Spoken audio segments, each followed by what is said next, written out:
कल पूरा जयपुर आएगा यहाँ पर अरेस्ट होने के लिए जब तक ये जंग नहीं बच जाता है। इंकलाब! अगर मैं आपसे कहूं दिल्ली की हवा, हरियाणा का पानी और पंजाब की खेती, इन तीनों के रक्षक सिर्फ एक है और वही रक्षक आज कानून के नाम पर धीरे धीरे काटा जा रहा है।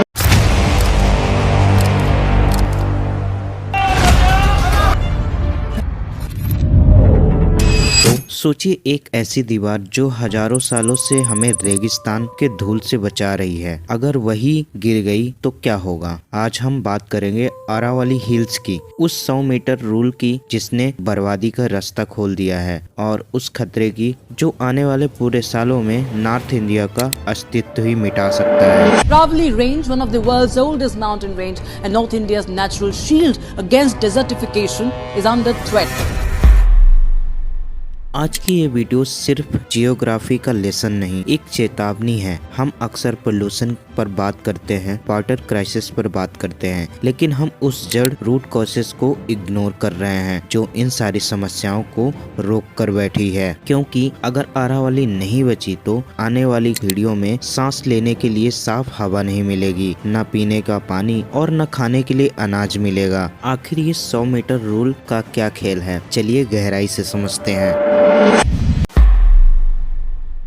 सबसे पहले अरावली की अहमियत को समझिए। अरावली दुनिया की सबसे पुरानी पर्वत श्रृंखलाओं में से एक है। जी हाँ, ये हिमालय से लगभग 150 करोड़ साल पुरानी है। ये सिर्फ पत्थर के पहाड़ नहीं, इनका फैलाव गुजरात से शुरू होकर राजस्थान, हरियाणा और दिल्ली तक जाता है। इसे आप नॉर्थ इंडिया का नेचुरल शील्ड कह सकते हैं। जैसे एक सिपाही बॉर्डर पर खड़ा होता है, वैसे ही अरावली थार, डिजर्ट और हमारे शहरों के बीच खड़ा है। ये रेगिस्तान को आगे बढ़ने से रोकती है, लेकिन आज ये शील्ड टूट रही है।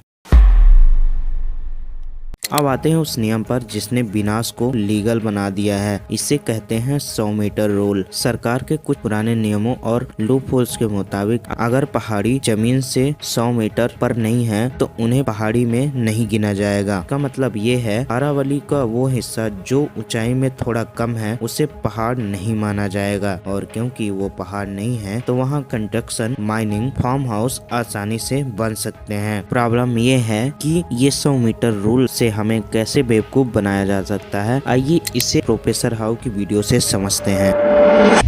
इमेजिन करो, जमीन पहले से ही सी लेवल से 100 मीटर ऊंची है, जैसे एक टेबल, उस टेबल पर 80 मीटर की पहाड़ी है। तो अब सी लेवल से अगर कैलकुलेट किया जाए तो पहाड़ी की असली हाइट हुई 300 plus 80 is equal to 380 metre. लेकिन नया रूल बोले कि भाई नीचे की जमीन मत गिनो, सिर्फ टेबल के ऊपर की हाइट गिनो। तो उस हिसाब से उस पहाड़ी की हाइट आई सिर्फ 80 मीटर, और क्योंकि वो 100 मीटर से कम है तो वो अरावली माउंटेन रेंज का हिस्सा मानी ही नहीं जाएगी और तोड़ दी जाएगी। एक मेजर प्रॉब्लम हालांकि यहाँ पे ये भी है कि ये गलत तरीके से 100 मीटर हाइट नापने वाला रूल बिल्डर्स के लिए एक ड्रीम लूप होल है। ये रूल इलीगल माइनर्स और बिल्डर्स के लिए खुली तिजोरी जैसा है, क्योंकि मान लो एक पहाड़ी 103 मीटर ऊंची है लोकल जमीन से, तो वो इस नई डेफिनेशन वाले रूल के हिसाब से एक फॉरेस्ट है और प्रोटेक्शन मानी जाएगी। लेकिन अगर उन ग्रुप ऑफ बिल्डर्स को पॉलिटिशियंस के साथ मिलके इस पहाड़ी में इलीगल माइनिंग करवा के अपनी जेब भरनी है, तो वो बिल्डर रातों रात ट्रक्स भर के मलबा लाएगा और पहाड़ी के पास आसपास की जमीन पर डाल देगा। और ऐसा करके अगर उसने आसपास की जमीन की हाइट 5 मीटर भी बढ़ा दी तो अब पहाड़ी की हाइट होगी 103 - 5 इज इक्वल टू 98 मीटर, और 100 मीटर से कम होते ही वो पहाड़ी फॉरेस्ट नहीं कहलाएगी, प्रोटेक्शन से बाहर हो जाएगी और अगले दिन उस पे भी माइनिंग का काम शुरू हो जाएगा। अब आप पूछेंगे तो क्या हुआ, छोटे पहाड़ कट भी गए तो मेरी लाइफ पर क्या असर पड़ेगा। दोस्तों, सिर्फ असर नहीं पड़ेगा, लाइफ ही बदल जाएगी। ये 5 खतरे हैं जो हमारी जिंदगी बिगाड़ देंगे। दिल्ली एनसीआर में अरावली एक डस्ट बैरियर है। राजस्थान से चलने वाली धूल भरी आंधियों को ये पहाड़ रोक लेते हैं। अगर ये दीवार हटी तो दिल्ली एनसीआर में AQI 500 नहीं 1000 पार करेगा। स्मॉग कभी घटेगा ही नहीं। अस्थमा और लंग्स कैंसर घर घर की कहानी बन जाएगी। पहाड़ स्पंज का काम करते हैं, बारिश के पानी को रोककर जमीन के अंदर भेजते हैं। अगर पहाड़ कट गए तो बारिश का पानी बाहर निकल जाएगा। खारगांव, फरीदाबाद और दिल्ली के बोरवेल सूख चुके हैं। हम डे 0 की तरफ बढ़ रहे हैं, वो दिन जब नल में पानी का आना बंद हो जाएगा। अरावली मानसून की हवाओं को गाइड करती है। ज्यादा कटाई मतलब क्लाइमेट चेंज, कभी बाढ़ आ जाएगी, कभी सूखा पड़ेगा। इसका सीधा असर पंजाब और हरियाणा की खेती पर पड़ेगा। अगर फसल खराब हुई तो महंगाई इतनी बढ़ेगी कि आम आदमी की थाली से रोटी गायब हो जाएगी। पहाड़ और जंगल नेचुरल एसी का काम करते हैं। इनके बिना हमारे शहरों का तापमान 2 से 4 डिग्री बढ़ जाएगा। दिल्ली पहले से हीट कैपिटल बन रही है और ये भी जानलेवा हो जाएगा। तेंदुए, नीलगाय, हजारों पक्षी इनके घर को बर्बाद कर रहे हैं। जब इनका घर छिनेगा तो ये हमारे घर की ओर घुसेंगे, जिससे हम मैन एनिमल कॉन्फ्लिक्ट कहते हैं। वो दरअसल हमारी ही गलती है।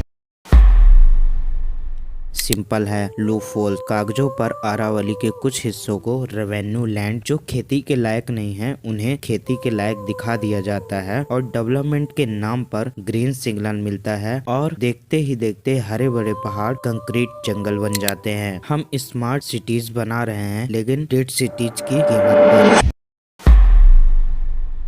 तो क्या अब बहुत देर हो चुकी है? नहीं, अभी उम्मीद बाकी है। ये 5 चीजें हैं जो होनी चाहिए। स्कार्प से 100 मीटर रूल। संरक्षण ऊंचाई के आधार पर नहीं, बल्कि इकोलॉजिकल इम्पोर्टेंस के आधार पर मिलना चाहिए। चाहे पहाड़ छोटा हो या बड़ा हो, वो अरावली का हिस्सा है। पूरी अरावली रेंज को ESG डिक्लेयर किया जाए, जहां पर नो माइनिंग, नो कंस्ट्रक्शन हो। Strict legal action. Supreme court को NGT नेशनल ग्रीन ट्रिब्यूनल को इलीगल माइनिंग पर सिर्फ जुर्माना नहीं, बल्कि लाइफ टाइम बैन और जेल की सजा सुनानी होगी। Green development. हमें ऐसे शहर चाहिए जो नेचर के साथ चले, नेचर को कुचल कर नहीं। पोल्यूशन अवेयरनेस सबसे जरूरी।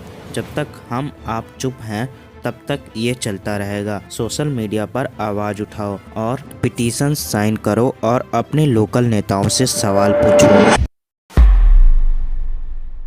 दोस्तों, अरावली सिर्फ पहाड़ नहीं, ये दिल्ली की सांस है, हरियाणा का पानी है और पंजाब की रोटी है। नेचर को हमारी जरूरत नहीं है, वो हमारे बिना भी रिकवर कर लेगी, लेकिन हमें प्रकृति की जरूरत है। अगर हम और आप आज चुप बैठे तो कल हम अपनी आने वाली पीढ़ी को विरासत में घर या पैसा नहीं, सिर्फ मास्क और वाटर टैंकर दे के जाएंगे। फैसला आपके हाथ में है। अगर आप चाहते हैं साफ हवा, साफ पीने का पानी और सुरक्षित भविष्य मिले, तो इस वीडियो को लाइक मत कीजिए, लेकिन इसे ज़्यादा से ज़्यादा शेयर कीजिए। अपने दोस्तों, व्हाट्सएप ग्रुप, हर जगह भेज दीजिए। नीचे कमेंट में लिखिए सेव अरावली, ताकि हमारी आवाज़ दूर तक पहुंच सके। डेवलपमेंट जरूरी है, पर डिस्ट्रैक्शन के साथ नहीं। मिलता हूं अगली वीडियो में, तब तक जय हिंद, जय भारत।